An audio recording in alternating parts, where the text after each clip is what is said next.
मेरा ये वाला हिस्सा फेस का सूजा हुआ है, पर ये कोई इशू नहीं है जिससे मैं वीडियो ना डालूँ।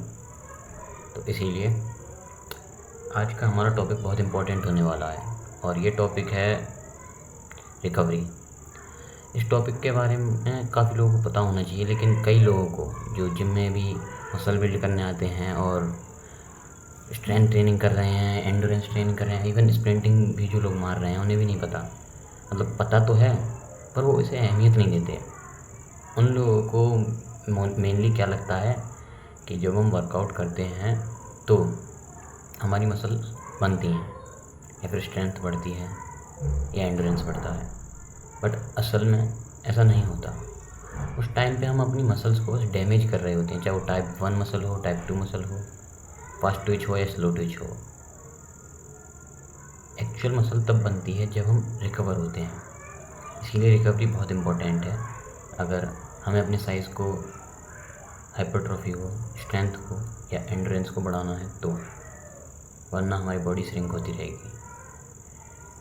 और रिकवरी के मेन पिलर्स क्या हैं? सबसे बेस्ट चीज़ जो तुम कर सकते हो, जो कि बिल्कुल फ्री है, इफेक्टिव है, वह है स्लीप। एटलीस्ट 7 से 8 आवर्स की स्लीप लेना जब तुम मसल बिल्ड कर रहे हो तब भी।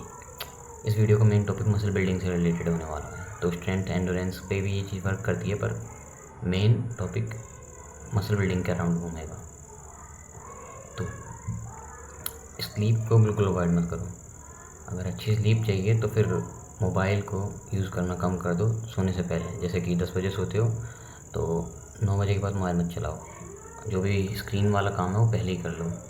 एंड सोने से पहले ज़्यादा हैवी मील मत लो।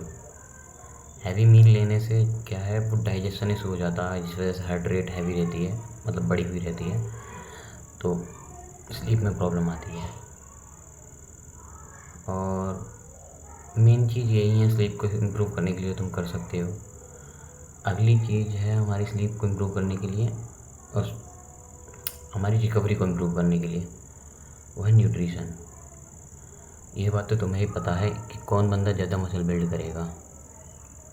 एक तरफ वो बंदा जो बस जिम जा रहा है, डंबल उठा रहा है, अपनी बॉडी को अच्छे से तोड़ रहा है, और दूसरी तरफ वो बंदा जो भले ही हफ्ते में सिर्फ 2 या 3 दिन ही जिम आता हो, लेकिन अच्छे से न्यूट्रिशन ले रहा है, प्रोटीन, कार्बोहाइड्रेट, ईटीसी सब कुछ ले रहा है।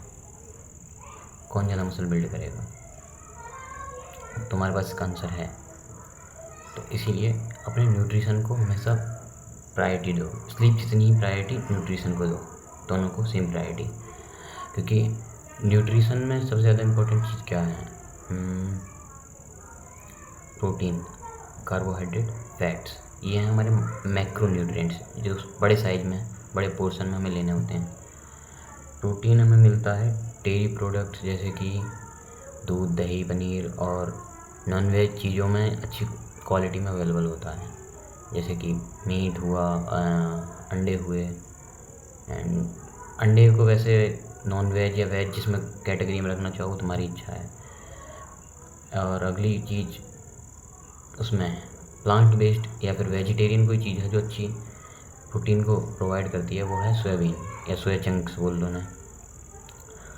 और वेजिटेरियन में यानी कि प्लांट बेस्ड सोर्स कुछ खास नहीं है जो एनिमल बेस्ड सोर्स से बढ़िया प्रोटीन प्रोवाइड कर सकें, तो एनिमल बेस्ड सोर्स पे रिलाई करो। अगली चीज़ है हमारी कार्बोहाइड्रेट। कार्बोहाइड्रेट इंडियन खाने में सबसे ज़्यादा होती है, तो उस पर ज़्यादा स्पेसिफिक ध्यान देने की ज़रूरत नहीं है, अपने रोटी खाओ बेल के।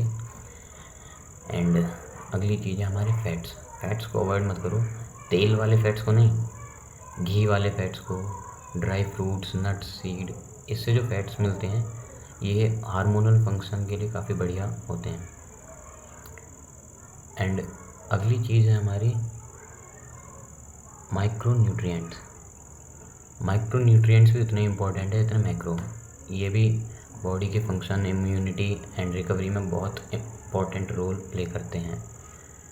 माइक्रो न्यूट्रिएंट जैसे कि विटामिन डी हुआ, माइक्रो न्यूट्रिएंट के साथ मिनरल की भी बात कर रहा हूँ मैं, विटामिन डी हुआ, जिंक हुआ हमारा, and magnesium, calcium, iron, etc. तो इसको पूरा करने का सबसे बढ़िया तरीका है एक डाइवर्स डाइट लो, जिसमें फ्रूट्स भी आएँ, तुम्हारे सीरियल्स भी आएँ सारे, और इंडियन डाइट से ऐसे माइक्रोन्यूट्रिएंट कर पाना बहुत मुश्किल है। इवन जब तुम मतलब मेनली जब स्पेशली जब तुम एक मिडिल क्लास फैमिली से, तो इसलिए सबसे बढ़िया ऑप्शन क्या है माइक्रोन्यूट्रिएंट्स को पूरे करने का, वो है मल्टीविटामिन टैबलेट्स।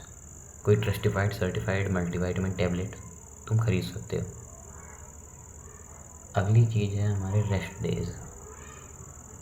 हफ्ते में डेली वर्कआउट करते हो तुम, मतलब हफ्ते में नहीं, मतलब एवरीडे तुम वर्कआउट करते रहते हो, तो उसे अवॉइड करो, क्योंकि बॉडी का जो CNS है ना, सेंट्रल नर्वस सिस्टम, उस पर लोड पड़ता है। इसलिए हफ्ते में एटलीस्ट एक दिन रेस्ट दे रहो, कंप्लीट रेस्ट है। उस दिन कुछ खास तुम हार्ड वर्क नहीं करोगे, मेरा मतलब मसल बिल्डिंग के काम से हैं। अगर इमरजेंसी पड़ी तो तुम हार्ड वर्क करना पड़ेगा। और अगला काम है warm up and stretching.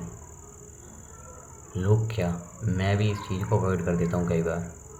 Warm up करना, स्ट्रेचिंग करना बहुत इंपॉर्टेंट है। इंजरी का रिस्क कम करना है और रिकवरी बढ़िया करनी है। तो वार्म अप सिंपली तुम कैसे कर सकते हो, अपने रिस्ट को घुमा के, एल्बोज घुमा के, शोल्डर घुमा के। वार्म अप का मेनली ऑब्जेक्टिव ये होना चाहिए कि आपकी बॉडी में ब्लड सर्कुलेशन बढ़ जाए। ब्लड सर्कुलेशन बढ़ जाएगा तो बॉडी एक्टिवेट हो जाएगी, और बाद में तुम कोई भी हैवी एक्सरसाइज करोगे तो ऐसा कोई एकदम सडन जो शॉक लगता है ना बॉडी को, वो नहीं लगेगा। और स्ट्रेचिंग पोस्ट वर्कआउट में करनी चाहिए। वर्कआउट कर लिया, जिन जिन मसल्स को ट्रेन किया है उनकी स्ट्रेचिंग कर लो। जैसे बैक को ट्रेन किया है तो बैक की जितनी स्ट्रेचिंग हो सकती है उन्हें कर लो। और अगली, बाय द वे, स्ट्रेचिंग के नाम्स में मुझे खास याद नहीं है, गूगल कर सकते हो या फिर ChatGPT पे सर्च कर सकते हो कि स्ट्रेचिंग कौन सी मसल्स के लिए कौन सी बढ़िया रहती है। और अपनी रिकवरी पे ध्यान दो। रिकवरी के लिए यही वीडियो यहाँ पे एंड होती है।